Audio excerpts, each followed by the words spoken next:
Operation devil হান্টে গাজীপুরে ৪০ জন আটক। দেশের বিভিন্ন সড়কে টহল, ব্যারিকেড দিয়ে তল্লাশি।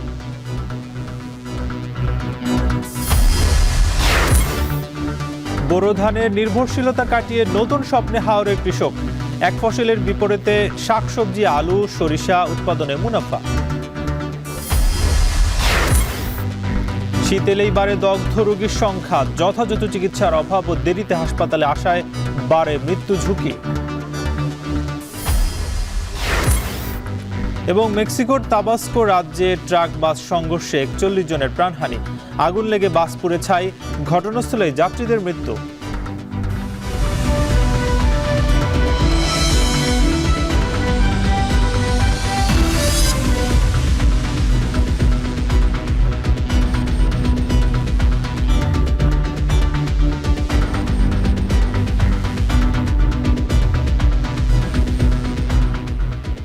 স্বাগত। এখন বাণিজ্যে পুরো আয়োজন জুড়ে সঙ্গে আছি আমি নাজমুস সাকিব। অপারেশন ডেভিল হান্টে গাজীপুরে ৪০ জন আটক হয়েছে। শনিবার রাত থেকে আইনশৃঙ্খলা পরিস্থিতি নিয়ন্ত্রণে সারা দেশে অপারেশন ডেভিল হান্টে নামে বিশেষ অভিযান চালাচ্ছে যৌথ বাহিনী। গেল রাতে ঢাকা, গাজীপুর, চট্টগ্রাম, রংপুর, সিলেট সহ দেশ জুড়ে সেনাবাহিনীর সদস্যদের বিশেষ চেকপোস্ট বসাতে দেখা গেছে, যেখানে সড়কে চলাচল করা মোটরসাইকেল, প্রাইভেট কার ও ট্রাক সহ সন্দেহভাজন যান তল্লাশি করতে দেখা যায়। বিশেষ করে শহরের প্রবেশ ও বের হওয়ার প্রধান পয়েন্টে দেখা যায় বিশেষ নিরাপত্তা। আইনশৃঙ্খলা পরিস্থিতি স্বাভাবিক রাখতে এবং সন্ত্রাসীদের আইনের আওতায় আনতে এই যৌথ বাহিনীর অভিযান পরিচালিত হচ্ছে। এর আগে শনিবার রাত থেকে সারা দেশে যৌথ অভিযান অপারেশন ডেভিল হান্ট শুরুর ঘোষণা দেয় স্বরাষ্ট্র মন্ত্রণালয়। এদিকে গেল রাতে গাজীপুরে মুক্তিযুদ্ধ বিষয়ক সাবেক মন্ত্রী মুজাম্মেল হকের ধীরাশ্রমের বাড়িতে অভিযান চালায় র্যাব।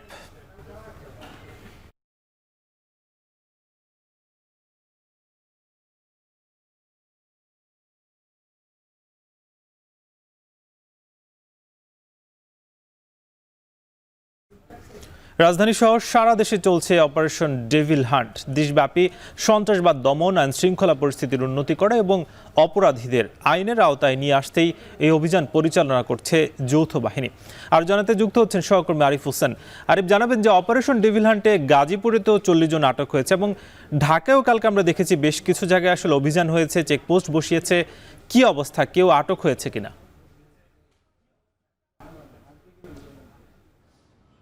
সাকিব, ঢাকার বিভিন্ন জায়গায় ডেভিল হান্টের যেই মূল লক্ষ্য সেটা হলো যে অপরাধী যারাই হোক না কেন, বিভিন্ন চোর, ডাকাত, ছিনতাইকারী তাদেরকে কিন্তু ধরা। আমরা দেখেছি রাজধানীর যে কটি থানা রয়েছে, প্রায় ৫২টির মতো থানা, এই থানাগুলোতে সেই অপারেশন কিন্তু অনেক আগে থেকেই চলছে। তবে যৌথ বাহিনীর যেই অভিযানটা আমরা গাজীপুরে যেভাবে দেখেছি, চেকপোস্ট বসিয়ে ৫ থানায় বিভিন্নভাবে অভিযান চালানো হয়েছে, যেখানে যৌথ বাহিনী ইনভলভ ছিলেন। তবে রাজধানীতে কিন্তু সে ধরনের কোনো চিত্র এখন পর্যন্ত দেখা যায়নি।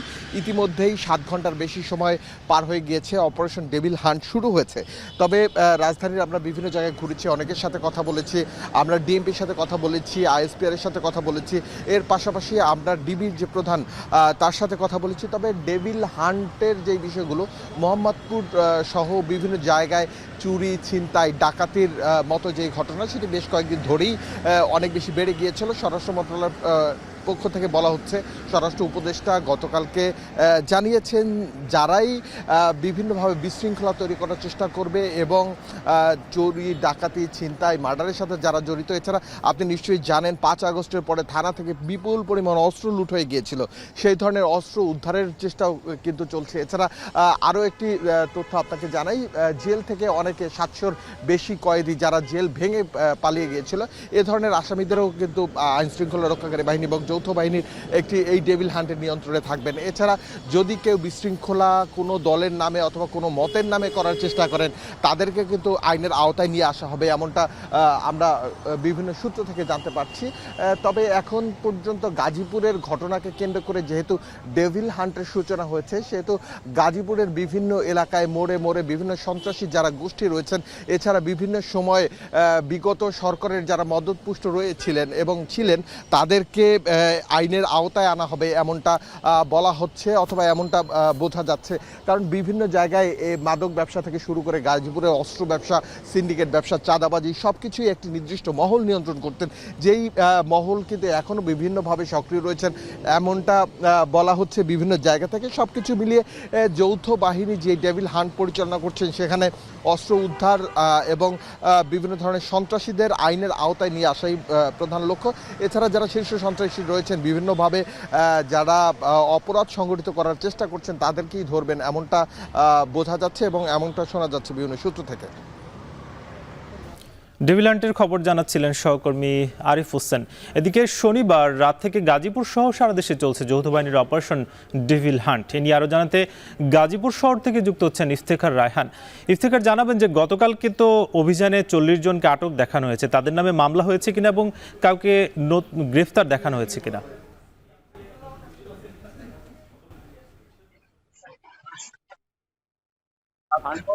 পরিচালিত হয়েছে এবং এই অপারেশনে আমরা রাতভর দেখেছি যে বিভিন্ন সড়ক এবং গুরুত্বপূর্ণ স্থানগুলোতে সেনাবাহিনী, র্যাব এবং পুলিশ প্রশাসনের পক্ষ থেকে কিন্তু পৃথক পৃথক ভাবে অভিযান পরিচালনা করা হয়েছে। এবং এই অভিযানগুলোতে আমরা দেখতে পেয়েছি যে বিভিন্ন ধরনের যে যানবাহনগুলো মূলত চেকপোস্ট বসিয়ে অভিযান পরিচালনা করা হয়েছিল। তবে কোনো বাসা বাড়িতে কিংবা কোনো গোপন সংবাদের ভিত্তিতে কোথাও অভিযানের সেসব তথ্য কিন্তু আমাদেরকে জানানো হয়নি। অর্থাৎ তারা তাদের নিজেদের মতো করেই অভিযানগুলো পরিচালনা করেছেন। এবং সকালে আমরা খোঁজ খবর দিয়েছিলাম যে আসলে এই অভিযানে এখন পর্যন্ত কতজন গ্রেফতার কিংবা আটক হয়েছেন। আমরা জেলা পুলিশের সাথে কথা বলেছিলাম। জেলা পুলিশের পুলিশ সুপার তিনি আমাদেরকে জানিয়েছেন গাজীপুর জেলার যে 5টি থানা রয়েছে সেই 5টি থানার মধ্যে এখন পর্যন্ত 40 জনকে আটক করা হয়েছে। তবে তাদের বিরুদ্ধে এখন পর্যন্ত কোন মামলা কিংবা কোন মামলায় তাদেরকে গ্রেফতার দেখানো হবে সেটি এখন পর্যন্ত নিশ্চিত করে বলা হয়নি। এছাড়া গাজীপুর মেট্রোপলিটন পুলিশের সাথে আমরা যোগাযোগ করার চেষ্টা করেছি। তবে গাজীপুর মেট্রোপলিটন এলাকায় কতজন গ্রেফতার হয়েছে এই অপারেশন ডেভিল হান্টে সেই তথ্য এখন পর্যন্ত গণমাধ্যম কর্মীদেরকে নিশ্চিত করা হয়নি। তবে আমরা দেখেছি যে গত শুক্রবার যে সাবেক মন্ত্রী আকম মোজাম্মেল হকের বাড়িতে সেখানে যে শিক্ষার্থীদের উপর যে হামলার ঘটনা ঘটেছে আওয়ামী সন্ত্রাসীদের, সেই ঘটনার পর থেকে কিন্তু গাজীপুর উত্তপ্ত ছিল এবং গতকাল দিনভর গাজীপুরে সমাবেশ হয়েছে, বিক্ষোভ সমাবেশ। এবং সেখান থেকে পরে স্বরাষ্ট্র মন্ত্রণালয়ের এক জরুরি বৈঠকের মধ্যে দিয়ে এই ঘোষণা আছে যে যৌথ বাহিনীর অপারেশন ডেভিল হান্টের। এবং পুলিশের পক্ষ থেকে এবং আইন শৃঙ্খলা বাহিনীর পক্ষ থেকে আমাদেরকে জানানো হয়েছে যে 5ই আগস্টের পরে বিভিন্ন থানা থেকে লুট হওয়া যে অস্ত্রগুলো রয়েছে, পাশাপাশি যে অবৈধ অস্ত্রগুলো রয়েছে সেই অস্ত্রগুলোকে যেন দ্রুত যেন আইনের আওতায় আনা যায় কিংবা পুলিশের হেফাজতে আনা যায় সেই লক্ষ্যে কিন্তু তারা এই অপারেশনটি পরিচালনা করছেন। এবং সেটি শুধুমাত্র গাজীপুরে না, গাজীপুর সহ সারা দেশে এই অপারেশনটিকে জোরদার করা হচ্ছে এবং সেই অপারেশন কিন্তু নিয়মিত চলমান থাকবে। তো সবকিছু মিলিয়ে বলা যায় যে গাজীপুরের যে প্রথম দিনের যে প্রথম শনিবার রাত ধরে যে অভিযান, সেই অভিযানে এখন পর্যন্ত আমাদের কিন্তু তথ্য রয়েছে 40 জনকে আটক করা হয়েছে। তবে এই সংখ্যা আরো হয়তো বা বাড়তে পারে। তো এই ছিল আমার কাছে গাজীপুর থেকে সবচেয়ে তথ্য। বাংলাদেশের উত্তর পূর্বাঞ্চলীয় সুনামগঞ্জ, নেত্রকোনা, কিশোরগঞ্জ এবং মৌলভীবাজার জেলার হাওরগুলো প্রধানত বোরো ধান নির্ভর। জলবায়ু ও পরিবেশগত নানা ধরনের চ্যালেঞ্জের মুখোমুখি হয়ে বারবার বিপর্যয়ের মুখে পড়ে হাওর অঞ্চলের মানুষ, অর্থনৈতিকভাবে হয়ে পড়ে ক্ষতিগ্রস্ত। তবে সম্প্রতি একটি প্রকল্প হাওর জনপদের কৃষিতে আশা জাগাচ্ছে। এক ফসলের বিপরীতে সবজি সহ উৎপাদন হচ্ছে নানা ধরনের ফসল। বিস্তারিত জানাচ্ছেন ইমতিয়াজ আহমেদ, ছবি তুলেছেন জাহাঙ্গীর আকন্দ।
জাল জল অনেক বিভিন্ন ধরনের জাল জল বাইরেছে, মাছ সবাই মারে, মারুয়া বেশি, খাল বিল অনেক জায়গায় বান দেলতেছে। আগে তো এইসব বান বন ছিল না, এই কারণে মাছটা আস্তে আস্তে কমতেছে। অনেক দিন 500 টাকা রুজো করে, অনেক দিন খালি হয়ে যায়, অনেক দিন 2000 হয়, এটা নির্দেশ নাই। এখন বর্তমানে যে পরিস্থিতি, এই পরিস্থিতিতে মনে করেন আমরা অনেক সমস্যায় আছি, আর্থিক দিক দিয়ে অনেক সমস্যায়। যুগ যুগ ধরে নদী খেকোদের দখল ও দূষণের সঙ্গে তৈরি হয়েছে নাব্য সংকট। ভেসে উঠেছে ক্ষতের চিহ্ন, বদলেছে গতিপথ। জরাগ্রস্ত নদীর বিরূপ প্রভাব এখন হাওর জনপদের জেলেদের জীবিকায়। বিশেষজ্ঞরা বলছেন, হাওরে মাছের উৎপাদন বৃদ্ধি করতে না পারলে বাড়বে বেকারত্ব, দারিদ্রতা। যেহেতু হাওর অঞ্চলে মাছের উৎপাদন আস্তে আস্তে কমে যাচ্ছে এবং জেলেরা দেখা যায় যে প্রতিদিনই মাছ ধরতে যাচ্ছে, কিন্তু তারা ফিরে আসতেছে খালি জাল নিয়ে, মাছ পাচ্ছে না। তো এতে দেখা যায় তাদের যে জীবনযাত্রা এবং জীবিকা, তাদের উপর একটা বিরূপ প্রভাব পড়ছে।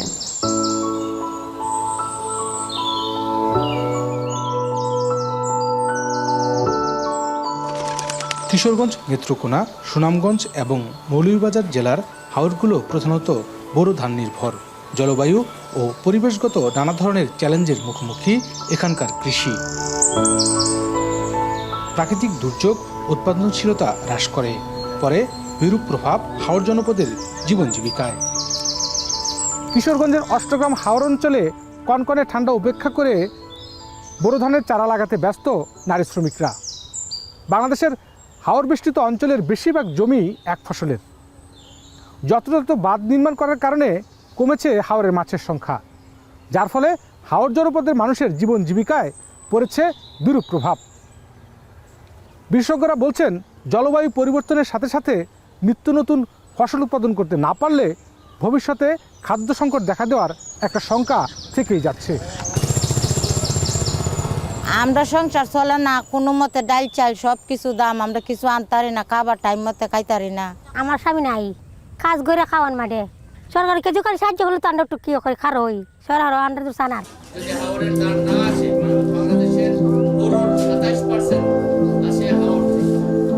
নানা ঝুঁকি থাকা সত্ত্বেও হাওর অঞ্চলে কৃষি উন্নয়নে যথেষ্ট সুযোগ রয়েছে বলে মনে করছেন কৃষি বিশেষজ্ঞরা।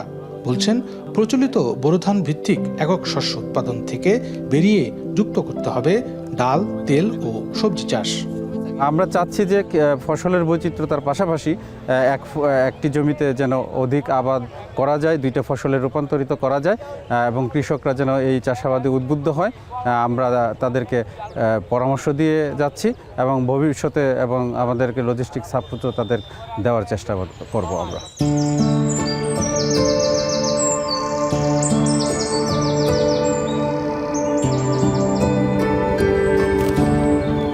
কিশোরগঞ্জের অষ্টগ্রাম উপজেলার 4 সন্তানের জননী ফাহিমা আক্তার। দিনমজুর স্বামীর একার রোজগারে সংসার চালাতে হিমশিম অবস্থা। বর্তমানে নিজেই করছেন সবজির আবাদ। এতে পরিবারের পুষ্টি চাহিদা মেটানোর পাশাপাশি বিক্রি করতে পারছেন বাড়তি ফসল।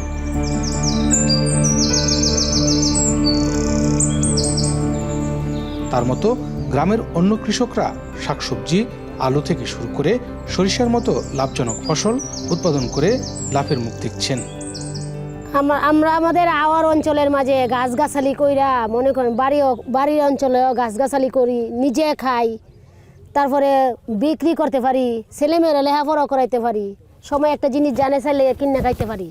আমরা আলু চাষ কইরা পরে ধান রুমু, এরপরে সরিষা চাষ কইরা আবার ধান রুইতাছি।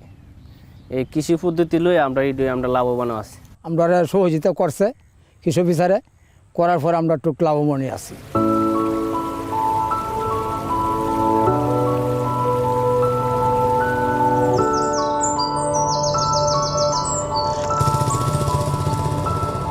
প্রকল্পের আওতায় 140টি প্রশিক্ষণ কার্যক্রমের মাধ্যমে দেশের হাওর জনপদের 4200 কৃষক জলবায়ু সহনশীল এবং টেকসই কৃষি পদ্ধতি গ্রহণের দক্ষতা অর্জন করেছেন। হাওর অঞ্চলে কৃষি উৎপাদনশীলতা বৃদ্ধি, খাদ্য নিরাপত্তা নিশ্চিতকরণ এবং জলবায়ু পরিবর্তনের চ্যালেঞ্জ মোকাবেলায় কৃষকদের ক্ষমতায়নে গুরুত্বপূর্ণ ভূমিকা রাখবে বলেও মনে করছেন সংশ্লিষ্টরা। ইমতিয়াজ আহমেদ, এখন কিশোরগঞ্জ। জ্বালানির দাম বৃদ্ধিতে বিপাকে পড়েছেন ময়মনসিংহের কৃষকরা। উৎপাদন খরচ বাড়ায় হিমশিম খেতে হচ্ছে চাষিদের। এ নিয়ে আরও জানাতে জেলার কাষ্ঠগড়া গ্রামের বড় ক্ষেত থেকে যুক্ত হচ্ছেন ইমতিয়াজ আহমেদ। ইমতিয়াজ, জানাবেন যে জ্বালানি তেলের যেহেতু দাম বেড়েছে, সেক্ষেত্রে চালের বাজারে আগামী দিনে কোনো প্রভাব পড়তে পারে কিনা, কি মনে হচ্ছে? সাকিব, আপনি জানেন যে প্রতিনিয়তই কিন্তু জলবায়ু পরিবর্তনের সাথে সাথে কিন্তু আমাদের হাওর অঞ্চলের যে কৃষি এবং ময়মনসিংহ জেলার যে কৃষি, সেখানে কিন্তু প্রতিদিনই কিন্তু চ্যালেঞ্জের মুখোমুখি হতে হচ্ছে কৃষকদেরকে। এবং সেখানে কৃষি উপকরণের দাম কিন্তু বেশ কয়েক বছর যাবত কিন্তু লাগামহীন বৃদ্ধি পাচ্ছে। এবং শেষ পর্যন্ত যখন জ্বালানি তেলের দাম বৃদ্ধি পেয়েছে, আমরা দেখতে পেরেছি যে ময়মনসিংহের যে একটা খুবই প্রত্যন্ত একটি জনপদ কাষ্ঠগড়া এলাকা, বগা এবং রাতাইবিল এলাকায় আমরা রয়েছি। এখানে আমরা দেখতে পাচ্ছি যে 4টি শ্যালো মেশিন রয়েছে, বিশেষ করে জ্বালানি তেল দিয়ে এগুলো চলে, সেচ কাজে ব্যবহার হয় বোরো ধানের সময়। সেখানে কিন্তু একটি শ্যালো মেশিন কিন্তু এখন পর্যন্ত আমরা চলতে দেখছি, এবং তার মধ্যে 3টি শ্যালো মেশিনই কিন্তু বন্ধ রয়েছে। যার কারণ হিসেবে যেটা বলছেন যে তাদের উৎপাদন খরচ বাড়ছে এবং জ্বালানি তেলের যে খরচটা সেটি তারা পুষিয়ে উঠতে পারছেন না, এবং সার কীটনাশক এবং মজুরি খরচটাও কিন্তু তাদের বেড়েছে। এবং যার কারণে কিন্তু তারা একটি শ্যালো মেশিন দিয়ে কিন্তু এবং এই প্রায় কয়েকশো একর জমির পানি কিন্তু তারা সরবরাহ করছেন। এবং অনেক কৃষকই কিন্তু আসলে দেখতে পাচ্ছি যে পাম্পের কাছে অনেকটা বেকার বসে আছেন।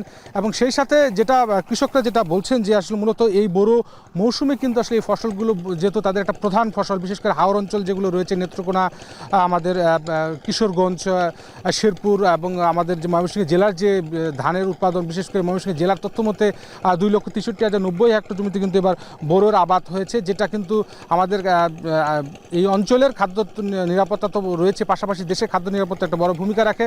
সেখানে যদি আসলে জ্বালানি তেলের দাম বৃদ্ধি পায়, যে কৃষকরা যেটা বলছেন, তাহলে হয়তো তাদের উৎপাদন খরচ বাড়বে, এবং যার কারণে কিন্তু এটা একটা চালের বাজারে কিন্তু নিঃসন্দেহে একটা প্রভাব পড়বে। বিশেষ করে আমাদের ফুলপুর, ময়মনসিংহের শেরপুর এবং অন্যান্য তারাকান্দা সহ বিভিন্ন উপজেলায় কিন্তু যে বড় বড় চালকলগুলো রয়েছে, সেগুলো কিন্তু এই অঞ্চলের ধান দিয়েই কিন্তু চালের সরবরাহগুলো মিটিয়ে থাকেন। এবং যেটা কৃষকরা যেটা বলছেন যে বারবারই যেটা বলছেন যে কৃষি উপকরণের দাম কমানোর পাশাপাশি কিন্তু তেলের দামটা কমাতে বলছেন। তারা বলছেন যে 70 টাকা থেকে শুরু করেছেন তারা এই ডিজেল কেনা, এবং যেটা এখন বাজারে 106 টাকা পর্যন্ত তারা কিনছেন পাইকারি, এবং অনেক ক্ষেত্রে খুচরা পর্যায়ে 8 টাকা এবং 9 টাকা, 109 টাকা পর্যন্ত তাদেরকে এই জ্বালানি তেল কিনতে হচ্ছে।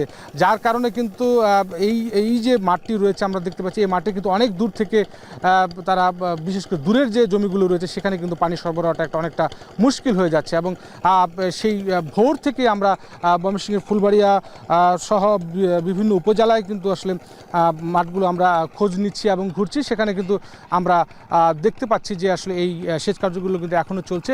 তো এখন পর্যন্ত এই ছিল সাকিব ময়মনসিংহের থেকে আমার কাছে সর্বশেষ জ্বালানি তেলের। আমরা নিশ্চয়ই পরবর্তী সংযোগে অন্য কোনো মাঠ থেকে আরও বিস্তারিত জানানোর চেষ্টা করব। সাকিব। ময়মনসিংহ থেকে ইমতিয়াজ আহমেদ যুক্ত ছিলেন, জানাচ্ছিলেন জ্বালানি তেলের দাম বৃদ্ধির প্রভাব সম্পর্কে। এদিকে রাজশাহীতে ক্ষেত থেকে উঠতে শুরু করেছে বিভিন্ন জাতের আলু। ফলন ভালো হলেও সংরক্ষণ নিয়ে আছে কৃষকের সংখ্যায়। নিয়ে আরও জানাতে রাজশাহীর তানোর এলাকা থেকে যুক্ত হচ্ছেন সহকর্মী রাকিবুল হাসান। রাকিব, জানাবেন যে এবার আলুর লক্ষ্যমাত্রা জেলায় কত ধরা হয়েছে এবং আলু সংরক্ষণ নিয়ে কৃষি বিভাগ কি বলছে?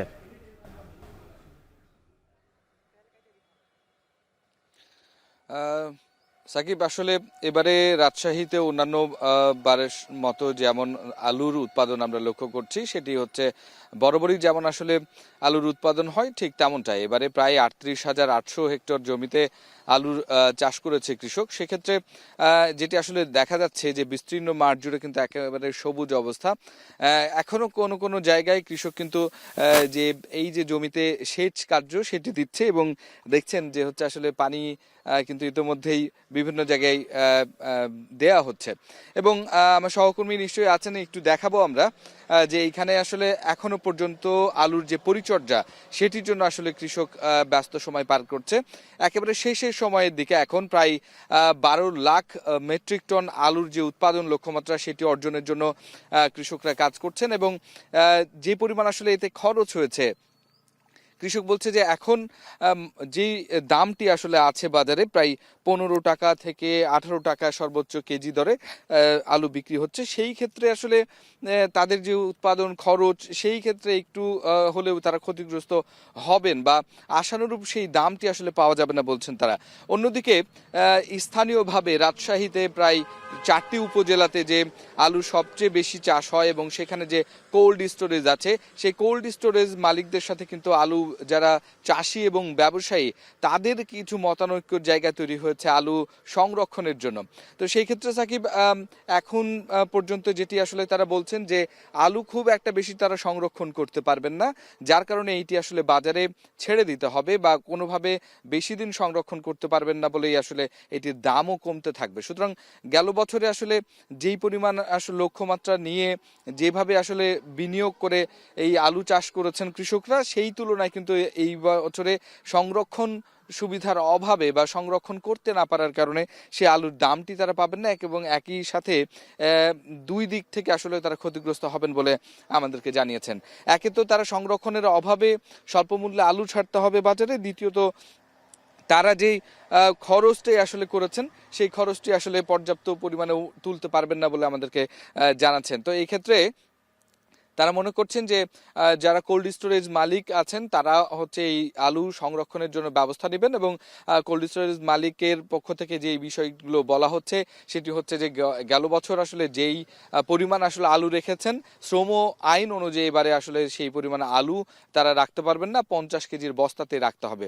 তো সব মিলিয়ে আসলে আলুর যে উৎপাদন সেটি যেমন আসলে লক্ষ্যমাত্রা অর্জন হলেও আসলে দাম না পাওয়ার কারণে ক্ষতিগ্রস্ত হবে কৃষকরা। তো রাজশাহী থেকে এই ছিল আমার কাছে সর্বশেষ। সাকিব, শীত মৌসুমে ঢাকা সহ আশপাশের হাসপাতালগুলোতে বেড়েছে দগ্ধ রোগী।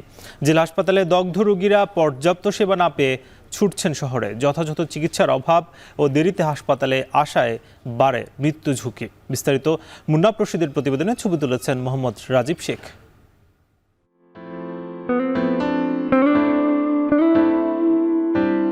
কুয়াশার চাদরে মোড়া এই জনপদ। শীত উপেক্ষা করে কৃষকের কর্মযজ্ঞ যেন নিত্যদিনের। তবে এবছর ঠান্ডা তুলনামূলক কম থাকলেও বয়স যেন তা মানতে নারাজ। যেখানে শিশু আর বৃদ্ধরা থাকে সবচেয়ে বিপাকে।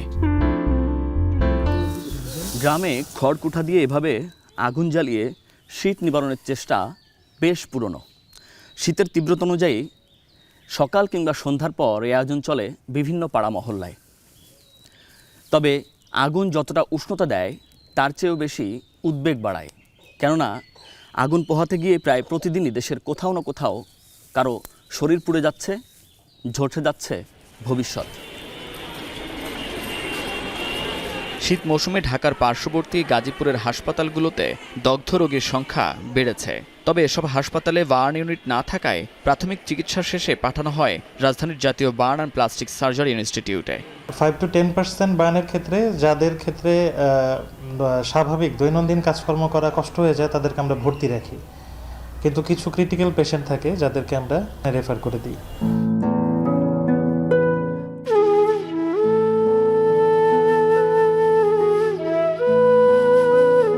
উন্নত চিকিৎসার জন্য জাতীয় বার্নে আসা 4 বছরের হুমায়রা। হাত পায়ের স্তব্ধতা, শরীরের জড়তা আর অবুঝ চাহনি যেন বলে দিচ্ছে শরীর নয়, পুড়েছে তার দুরন্তপনা। হুমায়রা পা থেকে বুক পর্যন্ত ব্যান্ডেজে মোড়ানো শরীর নিয়ে শুয়ে আছে হাসপাতালের শয্যায়। গোসলের জন্য গরম করে রাখা পানিতে পড়ে পুড়ে যায় হাত, পা, পিঠের অংশ। গরম পানি বলছিল, বলে ব্রাশ করতে গেছিল, পরে বাথরুমে বসে গেছিল পানিতে। বসে যাওয়ার পরে ওই যে ওঠার চেষ্টা করছে, হাত দুটো ঢুকে গেছিল, প্রায় 18% আর কি ইনজুরি হয়েছে। গরম দুধ মুখে পড়ে বরিশাল থেকে আসা 15 মাসের শিশু ফাতিহা, 4 বছরের ইউসুফ কিংবা রাজধানীর মাতুয়াইলের আরোয়া, অধিকাংশেরই গল্প হুমায়রার মতো। পাশের রুমে এক মহিলা গরম পানি দিছে, শাসার সাথে মারামারি করতেছে, দৌড় দিছে। আমার মহিলা পাতিল নিয়ে যাইতেছে, ওই পানি ওনার গায়ের সাথে ধাক্কা লেগে ওই পানি আমার মেয়ে শরীরে পড়ছে। দুধ জাল দিয়ে টেবিলের উপরে রাখছে, আস্তে আস্তে বাচ্চা মানে দুধটা কাট করে মগটা আর কি ফালাইয়া দিছে। শিশু থেকে তরুণ কিংবা বৃদ্ধ, কেউ গোসলের গরম পানিতে আহত, কেউ আগুন পোহাতে গিয়ে দগ্ধ, আবার কেউ গরম দুধ, ডাল, ভাতের মাড় বা এই জাতীয় জিনিসে পুড়ে দগ্ধ, যাদের বেশিরভাগই ২০ থেকে ৪০% পর্যন্ত পোড়া। এই সময়ে অন্য প্লাস্টিক সার্জারির রোগীদের আসলে আমরা ভর্তি দিতে পারি না, কারণ বার্ন এতই বাড়ে। পুরুষ রোগীর তুলনায় এই সময়টাতে শিশুদের সংখ্যা বেশি থাকে, মহিলাদের সংখ্যা বেশি থাকে এবং বয়স্কদের সংখ্যা। জাতীয় বার্নে গেল বছর জরুরি বিভাগে সেবা নিয়েছেন ১৬,৬২৩ জন পোড়া রোগী। এর মধ্যে গুরুতর ৬,২৪১ জন, আর মৃত্যু হয়েছে ১,১৮৯ জন। পোড়া রোগী ভর্তির দিক থেকে জানুয়ারি মাস শীর্ষে রয়েছে। এছাড়া নতুন বছরের ২৫ জানুয়ারি পর্যন্ত বহির্বিভাগে ৬,৫৪৩ জন, জরুরিতে ১,০০০ রোগী সেবা নিয়েছেন, আর ভর্তি হয়েছেন ৪৯৮ জন দগ্ধ রোগী, যার মধ্যে মারা গেছেন ৮৯ জন। অ্যাডাল্ট একটা মানুষের ক্ষেত্রে ১৫ ভাগের বেশি পুড়লে তাকে অবশ্যই স্যালাইন পুশ করতে হবে, আর বাচ্চাদের ক্ষেত্রে আরও কম, বাচ্চাদেরকে ১০ ভাগের বেশি পুড়লেই কিন্তু স্যালাইনটাকে তাকে পুশ করতে হবে। এবং এটা হলো প্রথম ২৪ ঘন্টা হলো খুবই গুরুত্বপূর্ণ আমাদের সময়। তো ওই সময়ের মধ্যে যদি আমরা না করি, বাচ্চার যে ইলেকট্রোলাইটস ইমব্যালেন্স যেটা হয়ে যায়, এটা কিন্তু রিকভারি করা বেশ টাফ হয়ে যায়, এবং প্রথম ম্যানেজমেন্টটা আমরা না করতে পারলে রিকভার করা বেশ কঠিন হয়ে যায়। উপজেলা ও জেলা হাসপাতালে পোড়া রোগীদের সঠিক চিকিৎসা না থাকায় ৫০ ভাগ রোগী দুর্ঘটনার প্রথম ২৪ ঘন্টায় হাসপাতালে ভর্তি হতে ব্যর্থ হন। আগুন লাগলে সঙ্গে নিজেকে থামতে হবে।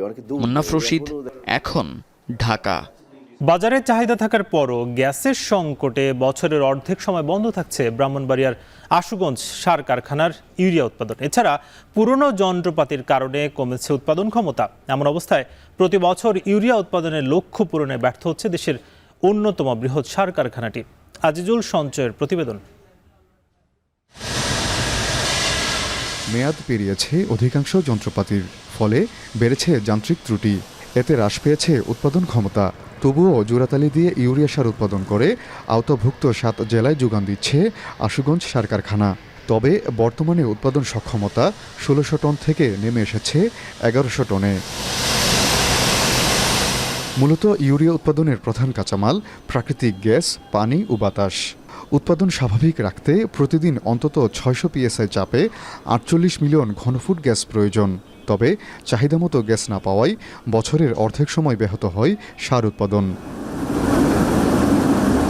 অভিযোগ রয়েছে, বিদেশ থেকে সার আমদানির জন্য একটি চক্রের নির্দেশে বছরের বেশিরভাগ সময় আশুগঞ্জ সার কারখানায় গ্যাস সরবরাহ বন্ধ রাখা হয়। সর্বশেষ গেল বছরের ২১ ফেব্রুয়ারি থেকে ১৪ নভেম্বর পর্যন্ত গ্যাস সরবরাহ না থাকায় ইউরিয়া উৎপাদন বন্ধ ছিল।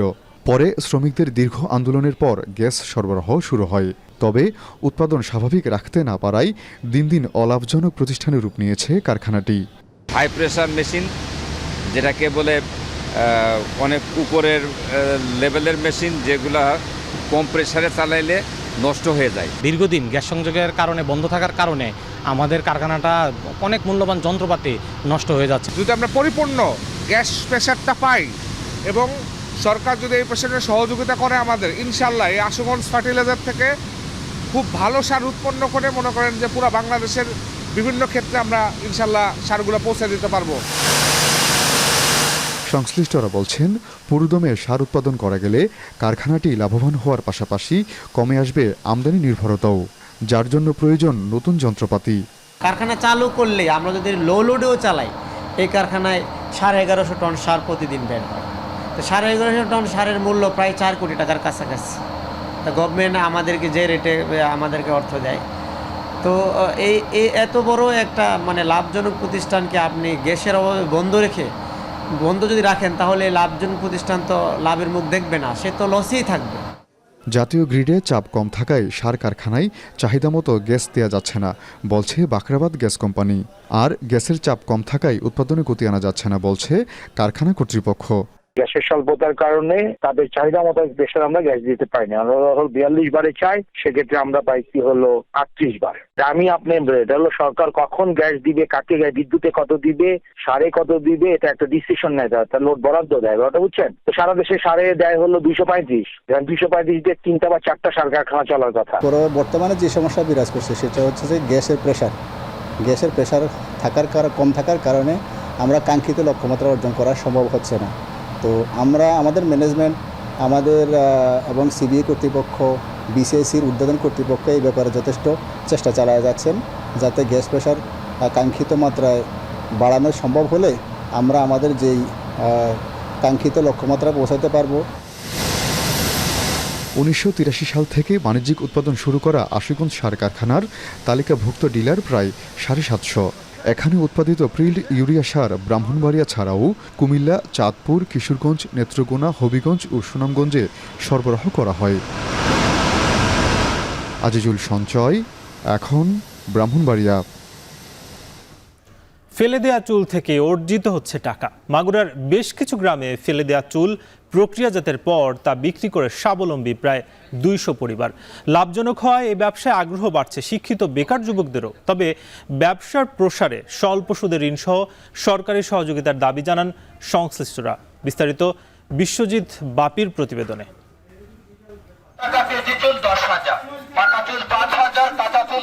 এভাবেই সকাল হলে মাগুরার গ্রাম থেকে শহরে ফেলনা চুলের হকারদের ডাকাডাকিতে সরব হয় চারপাশ। নারীরা ছুটে আসেন তাদের মাথা আঁচড়ানোর পর ফেলে দেয়া চুল বিক্রি করতে। প্রতি কেজি চুল বিক্রি হয় 8 থেকে 10 হাজার টাকায়। ফেরিওয়ালারা এই চুল সংগ্রহ করে নিয়ে যান কারখানায়। সেখানে চুলের দৈর্ঘ্য ভেদে 12 থেকে 15 হাজার টাকা দরে বিক্রি করেন তারা। কারখানার মহাজনরা এই চুল পরিষ্কার করে গ্রামে গ্রামে নারী শ্রমিকদের কাছে দেন জট ছাড়াতে। মহিলারা তাদের নিখুঁত হাতে চুলের জট ছাড়িয়ে আঁটি আকারে বাঁধেন। তারপর মেশিনের মাধ্যমে করা হয় ফিনিশিংয়ের কাজ। মহাজনরা আবার এই প্রসেস করা চুল ঢাকায় এনে 20 থেকে 60 হাজার টাকা কেজি দরে বিক্রি করেন। চুলের কাজ করে আমি ঋণ ছিলাম, সেই ঋণ পরিশোধ করেছি এবং আমার একটা ছেলে আছে, তার লেখাপড়ার খরচ চালাই। হাতের কাজ করি, দিন কাটানা সময় কাটানা, তাই একটু বসে কাটাই। ওরা বসার সময় আমি এই কর্ম করি, করে যা দুটো টাকা পয়সা ছেলের দিও বাপের দিই। ঢাকা থেকে এই চুল Europe, America, Canada, Spain, Sweden সহ বিভিন্ন দেশে রপ্তানি হচ্ছে, যা থেকে তৈরি হয় মাথার ক্যাপ, পরচুলা, খোপা, নকল দাড়ি সহ বিভিন্ন উপকরণ। কারখানা দেওয়ার পর আপনার শ্যাম্পু, হুইল দিয়া পানিতে ভিজানোর পর আমাদের এখানে কাটা আছে, কাটাই দিয়ে সাইজ করি। সাইজ করার পর আরও 4-5 প্রকার প্রসেস দিই। এখানে 4-5 বছর যাবত আমি ব্যবসা করি। এখন আল্লাহর রহমতে অনেক ভালো আছে। আমার আন্ডারে অনেক শ্রমিক আছে, অনেকের বেকার যুবকদের কর্মসংস্থানের ব্যবস্থা করতে পেরে আমিও নিজেকে ধন্য মনে করি। মানুষের এই পরিত্যক্ত চুল ভাগ্য বদলে দিয়েছে বইখোলা, কাতলি, আরপাড়া, বড় সেলই সহ মাগুরা সদর ও শালিখা উপজেলার প্রত্যন্ত অঞ্চলের 30 থেকে 40টি গ্রামের হতদরিদ্র মানুষের। সংসারের সচ্ছলতা ফেরাতে নারী পুরুষের পাশাপাশি শিক্ষিত বেকার যুবকরাও ঝুঁকছেন এ ব্যবসায়। বর্তমানে এ কাজের সাথে যুক্ত প্রায় 2 শতাধিক পরিবার। এই শিল্পের প্রসারে স্বল্প সুদে ঋণসহ সরকারি সহযোগিতার দাবি জানান সংশ্লিষ্টরা। অনেকগুলো কোয়ালিটি হয়, এই কোয়ালিটি অনুযায়ী ঢাকায় নিয়ে চায়নাদের কাছে বিক্রি করি। যদি আমাদের রাস্তাটা হতো, আমাদের এখানে মনে করেন চায়নারা আসতো, আমরা আরো ভালোভাবে ব্যবসা করতে পারতাম, আমাদের অনেক ভালো হতো। এই অঞ্চল থেকে গড়ে প্রতিদিন 10 থেকে 15 লাখ টাকার চুল বিক্রির জন্য ঢাকায় নেওয়া হয়। এখন মাগুরা। মেক্সিকোর দক্ষিণাঞ্চলে তাবাস্কো রাজ্যে বাস দুর্ঘটনায় প্রাণ গেছে 41 জনের, আহত বেশ কয়েকজন। বিষয়টি নিশ্চিত করেছে রয়টার্স। স্থানীয় সময় শনিবার ভোরে 48 আরোহী নিয়ে বাসটি একটি ট্রাকের সঙ্গে ধাক্কা খায়। এতে মুহূর্তে আগুন ধরে যায় বাসে। কয়েক মিনিটের আগুনে ভস্মীভূত হয়ে যায় পুরো গাড়িটি। এতে বাসটির ভেতরে থাকা ড্রাইভার সহ 41 জনের আগুনে দগ্ধ হয়ে ঘটনাস্থলেই নিহত হন। এখন পর্যন্ত 18টি মরদেহ শনাক্ত করেছে উদ্ধারকর্মীরা। বাকিদের শনাক্তে অব্যাহত রয়েছে উদ্ধার কাজ।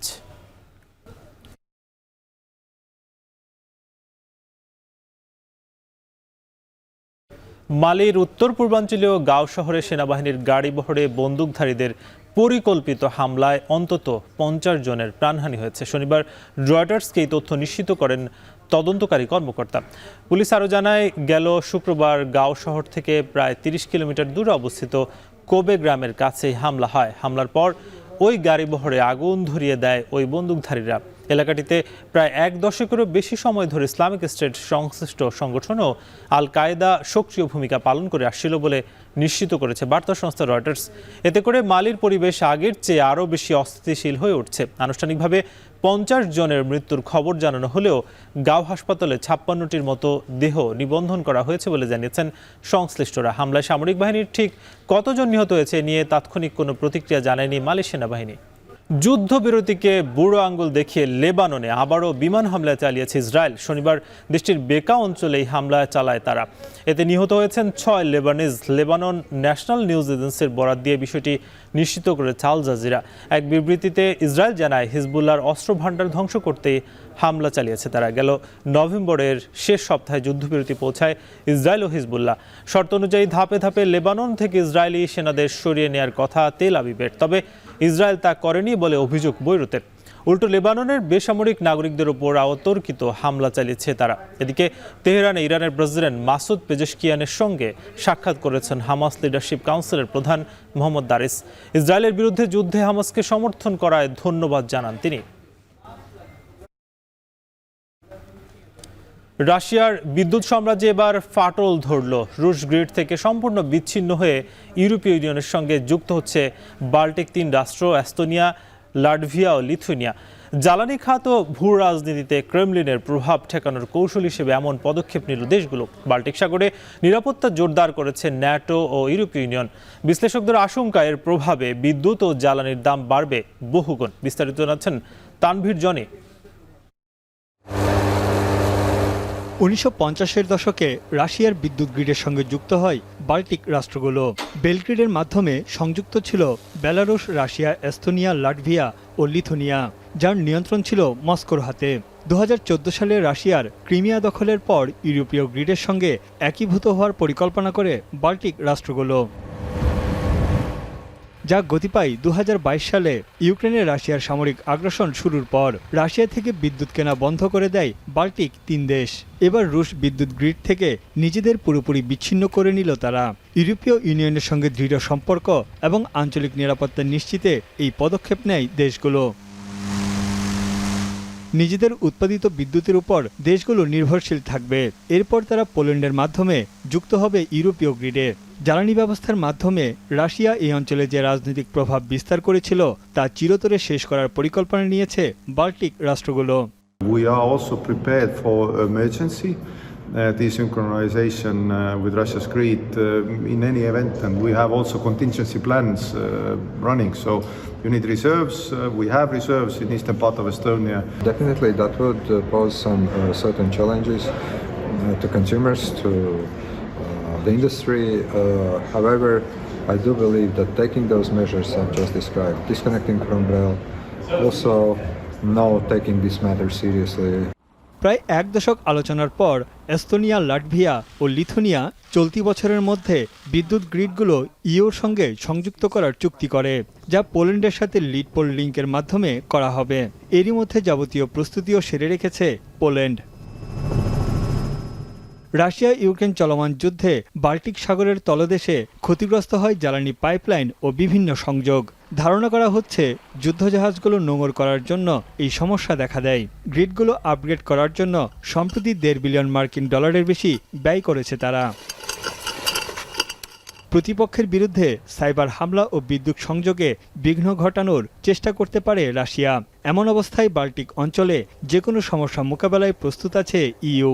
নিরাপত্তা জোরদার করেছে পোল্যান্ড ও বাল্টিক নৌবাহিনী। ফ্রিগেট, বিমান ও ড্রোন নিয়ে এগিয়ে এসেছে পশ্চিমা সামরিক জোট NATO. I think it's important to underline that this is about security. It's about not being dependent.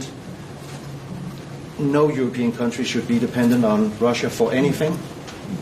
So security is number one, but it's also about competitiveness and decarbonization. বিশ্লেষকদের আশঙ্কা, Russia Ukraine যুদ্ধের প্রভাবে জ্বালানির দাম যে পর্যায়ে পৌঁছেছিল এবার তা আরও বাড়বে। তানভীর জানি, এখন বিশ্ব। এখন বাণিজ্য শেষ করার আগে শিরোনামগুলো আরও একবার। অপারেশন ডেভিল হান্টে গাজীপুরে 75 জন আটক। দেশের বিভিন্ন সড়কে টহল, ব্যারিকেড দিয়ে তল্লাশি।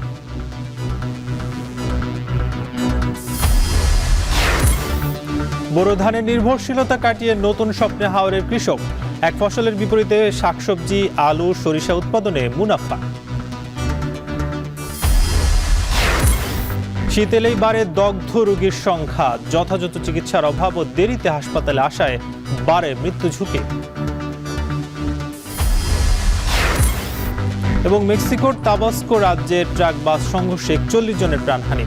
আগুন লেগে বাস পুড়ে ছাই, ঘটনাস্থলে যাত্রীদের মৃত্যু।